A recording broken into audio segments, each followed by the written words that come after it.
இன்னைக்கு நம்ம குரோகோஸ் basketball season 2 10th episode தான் பார்க்க போறோம். ரெண்டாவது குவார்டரோட எண்ட்ல 45-40ன்னு சொல்லி நம்ம ஹீரோஸ் லீடிங்ல இருப்பாங்களா. இந்த மாதிரியான ஒரு கேம்ல 5 பாயிண்ட் லீடிங்ல இருக்கிறதே பெரிய விஷயம் தாங்கிற மாதிரி கசாமா யோசிக்க அவமேனவும் சரி உட்காந்து நீங்க பாருங்க, நான் ரெஸ்ட் ரூம் போயிட்டு வரேன் அங்க இருந்து எந்திரிக்க. ஹனமியா பையன் அவன் நினைச்ச மாதிரி மேட்ச் போகல, இன்னும் எவ்வளவு நேரம் தான் அவங்களை அட்டாக் பண்றதுன்னு சொல்லி ஒரு மாதிரி கடுப்புல ஏதாவது சுத்திட்டு இருப்பானா. அத ஹனமியாவோட டீம்மேட்ஸ் நோட் பண்ணதான் செய்யறாங்க, இருந்தாலும் பெருசா கண்டுக்கல. அப்ப அங்க இருக்கிற ஹீரோவை வேணே அவன் இடிச்சிட்டு போகும்போது அப்ப ஹீரோ அவனை நிறுத்திட்டு கேட்பான், ஆமா ஏன் நீ இந்த மாதிரி மேட்ச ஜெயிக்கணும்னு விருப்பப்படுற? உன்னோட திறமையை நம்பி ஆடாம இந்த மாதிரி சீப்பா ஆடி நீங்க ஜெயிச்சீங்கன்னா அது உனக்கு உண்மையாலுமே சந்தோஷத்தை கொடுக்க மாட்டான்னு கேட்டேன். குரோகோ அப்படி பேசுறத அவமனமே நின்னு கவனிக்க தான் செய்யறான்.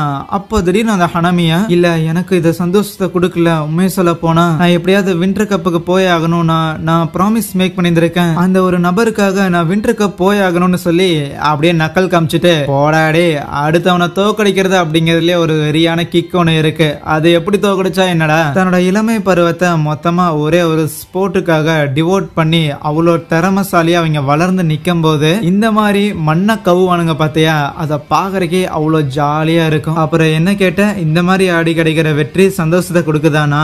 ஆமா 100% சந்தோஷத்தை கொடுக்கதானே செய்யுது. உனக்கு அவ்வளோ டவுட்னா போன வருஷம் சீனியருக்கு ஒரு சம்பவத்தை ஒன்று பண்ணி விட்டேன், அதான் நான் கிரியேட் பண்ண மாஸ்டர் பீஸ். செகண்ட் ஹாஃப்ல உங்களெல்லாம் பாத்துக்கிறனாடே அப்படின்னு அங்கிருந்து கிளம்ப லாக்கர் ரூம் வந்ததுக்காக அமி இருக்கிற பொருள்லாம் விட்டறிஞ்சிட்டு இருப்பானா. மண்டையில அவனை வச்சு சும்மா ரீகோ திட்டிட்டு இருக்கும் போது கியோஷிக்கு பயங்கரமா அடிப்பட்ட மாதிரி தெரியும். ஆக்சுவலி அவன் கையில காயங்கள் இருக்கிற மாதிரி தெரியுதுல, அந்த இடத்துல அடிபட்டு இருக்காமா. இட்ஸ் நாட் லைக் ரொம்ப விசிபிளா இருக்குதுன்னா இல்ல. இவனை பெஞ்சில் உட்கார வைக்கலாம் அப்படின்னு பார்த்தாலும் பெஞ்சில் உட்கார வைக்க வேண்டாம் அப்படின்னு கியோஷி ஏற்கனவே சண்டை போட்டுருப்பான். அதனால அதுவும் பண்ண முடியாம இருக்கிறாங்க ரீகோ. ககாமினால சும்மாவே இருக்க முடியல, என்ன பண்றேனே தெரியல அப்படின்னு சொல்லி கடுப்புல இருந்துட்டு நீ எப்படி இவ்வளவு காமா இருக்கிறேன்னு குரோகோவை பார்த்தா குரோகோ ககாமியை கடிச்சிருவான் போல அவ்வளவு கோவத்தோட இருப்பான். ஹனமியா ரெஸ்ட் ரூம் வரும்போது அங்க அவமனையும் வந்திருப்பானா. தோட உன்ன மாதிரி ஒரு ஸ்டார் பிளேயரை இங்க நான் பாப்பேன் அப்படின்னு நினைக்கவே இல்லையே, ஜெனரேஷன்ஸ் ஆஃப் மிராக்கிளோட ஏஸ் பிளேயர்னு சொல்ல. ஆமா உன்ன மாதிரி ரொம்ப ஸ்னீக்கி ஆடுற ஒருத்தனை நானும் இங்க பாப்பேன்னு எதிர்பார்க்கலன்னு அவமனையை அவனை அசிங்கப்படுத்த ட்ரை பண்ணா.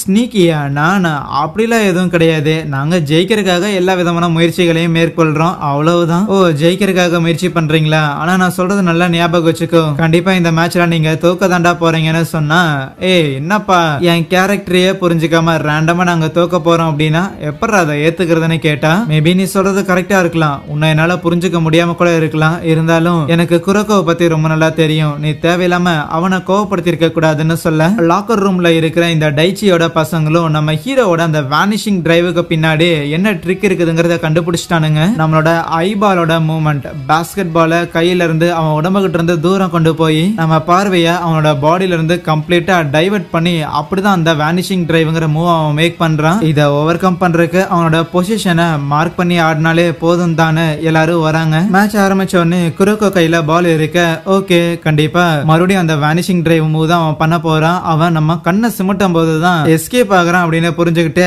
கரெக்டா வேணும்னே அவன் கண்ணை சிமிட்ட. இதே டைம்ல தான் அவன் மூவ பயன்படுத்த போறானு பின்னாடி இருந்து ஒருத்தன் பால் எடுக்கலான்னு பார்த்தா ரெண்டு பேருக்கும் டிம்கி கொடுத்துட்டு ஹீரோ பையன் எஸ்கேப் ஆகுறானா. நேரா ககாமிக்கு ஒரு பாஸ போட்டு அந்த இடத்துல ஒரு டங்க் அடிக்க அவனுங்க, ஏய் நீ கண்ணை சிமிட்டும் போது தானே உன்னோட வானிஷிங் டிரைவ்ங்கிற மூவ பயன்படுத்தின, அப்படி இருக்கும்போது வேற ஏதாவது ஒரு ட்ரிக்கை எக்ஸ்ட்ராவா வச்சிருக்கியாடா அப்படின்னு கேட்டான். நான் கண்ணை சிமிட்டும் போது மூவ் ஆவனு எப்ப உங்ககிட்ட சொன்னான்னு கேட்டுட்டு போவானா. அவனுக்குள்ளேயே சண்டை போட்டுக்குவானுங்க, என்னடா அடி அவன் மூவா கிராக் பண்ணிட்டேன்னு சொன்னா அவன் கிராக் பண்ற லட்சணமானு. ஆல்ரெடி 7 பாயிண்ட் லீடிங்ல இருக்கிறாங்க, இப்படியே போனா கண்டிப்பா நம்ம ஹீரோஸ் தான் ஜெயிப்பாங்கன்னு புரிஞ்சுக்கிட்டான். ஹனமியா பெஞ்சில உட்காந்துருக்க இன்னொரு பிளேயரை சப்ஸ்டியூட்டா உள்ள இறக்கலான்னு இருக்கிறான். அப்போ டோவோட அந்த சக்குராங்கிற பையன் பாத்தீங்களா, அந்த ஹனமியாங்கிற பையன் இருக்கிற எல்லாருக்கும் ஆர்டர் கொடுத்துட்டு இருக்கிறான். ஒருவேளை அனமியாவோட கோச் அவன் மேல அவ்வளவு நம்பிக்கை வச்சிருக்காருன்னு கேட்டேன். ஸ்மால் பாய் அப்படிலாம் எதுவும் கிடையாது, இன்னும் சொல்ல போனா டைச்சி ஸ்கூலுக்கு ஒரு கோச் இருந்தாரு, ஆனா போன வருஷமே போயிட்டாரு. இப்போதைக்கு இந்த ஸ்கூலோட கேப்டன் அண்ட் கோச் ரெண்டுமே அவன் தான் சொல்ல. புதுசா ஒரு பிளேயரை சப்ஸ்டியூட்டா உள்ள இறக்கிருப்பாங்களா, அவன் பேரு கென்டாருவாமா. மேட்சும் ஆரம்பிக்கும். நம்ம இசுகி பால் எடுத்துட்டு போகும்போது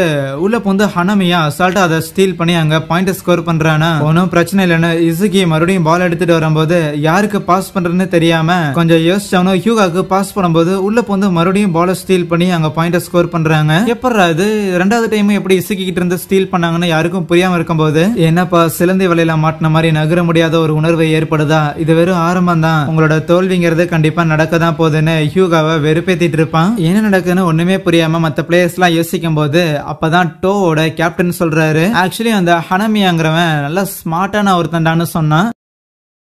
தெரியும். அதான் ஏதோ அன்கிரவுண்ட் கிங்ஸா இருந்தாங்களாமான்னு சொல்லும்போது இல்ல அதுவும் உண்மைதான். பட் இருந்தாலும் ஆக்சுவலி பிரெயின் லெவல்லயும் அவன் ஸ்மார்ட்டான ஒருத்தன். நானும் அவனும் ஒரே மிடில் ஸ்கூல்ல தான் படிச்சோம். அப்போ அவன்கிட்ட ஒரு போட்டோகிராபிக் மெமரி மாதிரி பயங்கர ஸ்ட்ராங்கான மெமரி பவர் அவனுக்கு இருக்கு. ஒரு மேட்ச ஒரே தடவை அவன் பார்த்தா போதும் எந்தெந்த பிளேயர்ஸ் எங்கெங்க இருந்தாங்க, யார் யாருக்கு பாசஸ மேக் பண்ணாங்கன்னு எல்லாத்தையும் அவனால ஞாபகம் வச்சுக்க முடியும். அதுவே செரினோட டீம் பயங்கர ஃபாஸ்டான பாசஸ மேக் பண்ற ஒரு டீம். அதுதான் இப்போதைக்கு அவங்களுக்கு ஒரு டிஸ்அட்வான்டேஜ் போய் முடிஞ்சிருக்கு. ஏன்னா அந்த இசுகிங்கிறவன் மத்த பிளேயர்ஸ் அளவுக்கு ஒரு ஸ்பாட்லைட்டா பிடிக்கல அப்படின்னாலுமே இனிஷியல்ல அவன் தான் பால் எடுத்துட்டு வந்து யாருக்கு போடணும் அப்படிங்கிற அந்த ஒரு டிசிஷனை மேக் பண்ற ஒருத்தன். இவங்க எந்த மாதிரி ஆடுவாங்க, யாருக்கு பாஸ் பண்ணுவாங்க, எப்ப பண்ணுவாங்க அப்படிங்கிற எல்லாத்தையுமே ஞாபகம் வச்சிருந்திருக்கேன். ஹனமியா இது எல்லாத்தையும் இன்ஸ்ட்ரக்ஷன்ஸா அவனோட டீம் கிட்ட சொல்லி அப்படிதான் அந்த இசுகியோட பால ஸ்டீல் பண்றாங்க. அதனால மத்த பிளேயர்ஸ் கிட்ட இருந்து பால பிடுங்கிறத விடவுமே இசுகி கிட்ட இருந்து பிடுங்க ஆரம்பிச்சாலே அசால்ட்டா ஸ்கோர் பண்ண முடியும். அப்படிதான் ஸ்கோர் பண்ணி ஆல்மோஸ்ட் கிட்டே வந்துட்டாங்க. ஃபர்ஸ்ட் ஹாஃப்ல பிளேயர்ஸ் அட்டாக் பண்ணி ஆடிட்டு இருந்தவங்க தான் இப்போ கொஞ்சம் மூளையை யூஸ் பண்ணி பால ஸ்டீல் பண்ணி கேம் ஆட ஆரம்பிக்கிறாங்க. உண்மையாலுமே திறமையா ஆட ஆரம்பிக்கிறாங்க. ஆனா இப்படி திறமையா ஆடுறதுக்கும் அவங்க ஃபர்ஸ்ட் ஹாஃப்ல அப்படி பிளேயர்ஸ் அட்டாக் பண்ணதுக்கும் காரணம் இருக்கு.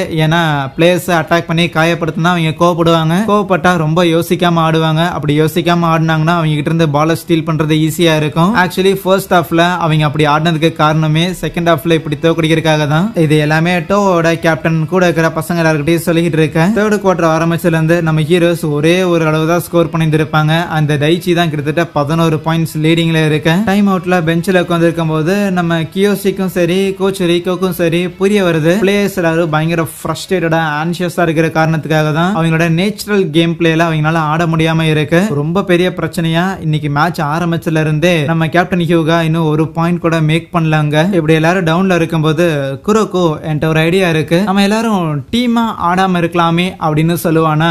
என்னன்னா டீமா ஆடாம இருக்கலாம்னா குரோக்கோ தனியா ஆட போறான்னு இல்ல, நான் சில பாசஸ் உள்ள பூந்து மேக் பண்றேன். ஆனா அந்த பாசஸ் யாருக்கு போகும் அப்படிங்கறத எல்லாரும் எதிர்பார்த்துருங்க, யாருக்கு வேணா வரலாம் அப்படிங்கறது தான். மறுபடியும் மேட்ச் ஆரம்பிக்கும். இசுகி கையில தான் பால் இருக்கும். ஹியூகா தான் ஓபன்ல இருக்கிறான். கண்டிப்பா ஹியூகாக்கு பால பாஸ் பண்றதா கரெக்டான ஐடியா. அப்படிதான் ஆடணும். அதான் ஆப்போனன்ட்ஸ் எதிர்பார்க்கறாங்க. ஆனா நம்ம குரோக்கோ உள்ள பூந்து அத நேரா ககாமிக்கு பாஸ் போட்டு விட அவன் எடுத்து அந்த இடத்துல ஸ்கோர் பண்றானா இத அவனுங்களே எதிர்பார்க்கல. என்னடா இது நம்ம என்ன பண்றோம் அப்படிங்கறத இது கண்டுபிடிச்சிட்டானுங்களா. ஆனா அப்படி இருந்தாலும் ஏன் ஒரு மாதிரி கிளீனா இல்லாம மெஸ்ஸியா ஆடுறானுங்கன்னு யோசிக்க டோவோட கேப்டனும் என்ன நடக்கு அப்படிங்கிற மேட்டரை டீம்ல இருக்கிற மத்த பசங்களுக்கு எல்லாம் எக்ஸ்பிளைன் பண்ணும்போது கரெக்டா ஒரு விஷயத்த சொல்லுவான். இந்த மாதிரி குரோக்கோ யாருக்கு பாஸ் போடுவான் அப்படிங்கறத அவன் டீம்ல இருக்கிற ஆளுங்களாலே கெஸ் பண்ண முடியாதுன்னு சொல்லுவானா. டீம்ல இருக்கிற ஆளுங்களாலே கெஸ் பண்ண முடியலன்னா எப்படி அந்த பால் அவங்க பிடிப்பாங்கன்னு கேட்டதுக்கு அதுக்கு பேர் தான்ப்பா டீமா ஆடுறதுன்னு அவமனே சொல்லுவான். எல்லாரும் குரோக்கோ மேல அவ்வளவு நம்பிக்கை வச்சிருக்காங்க. இவ்வளவு நாளா ஒன்னா ஆடி இருந்திருக்கானுங்களே அந்த நம்பிக்கை தான் சொல்ல நம்ம ஹீரோஸும் ஆல்மோஸ்ட் அங்க பாயிண்ட கேட்சப் பண்ற மாதிரி தான் இருக்கு. இருந்தாலும் ஜெயிக்கணும்னா இன்னும் ஒரு பிளேயர் ஸ்கோர் பண்ண ஆரம்பிக்கணும். அது கேப்டன் ஹியூகா தான். ஆனா அதை தான் அவனால பண்ண முடியல. பிளான் பி சொதப்புன காரணத்தால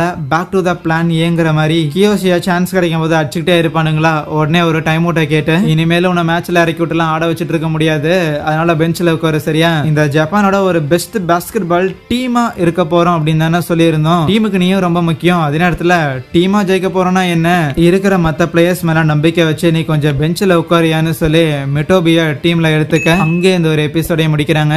சோ யா, தேங்க்யூ.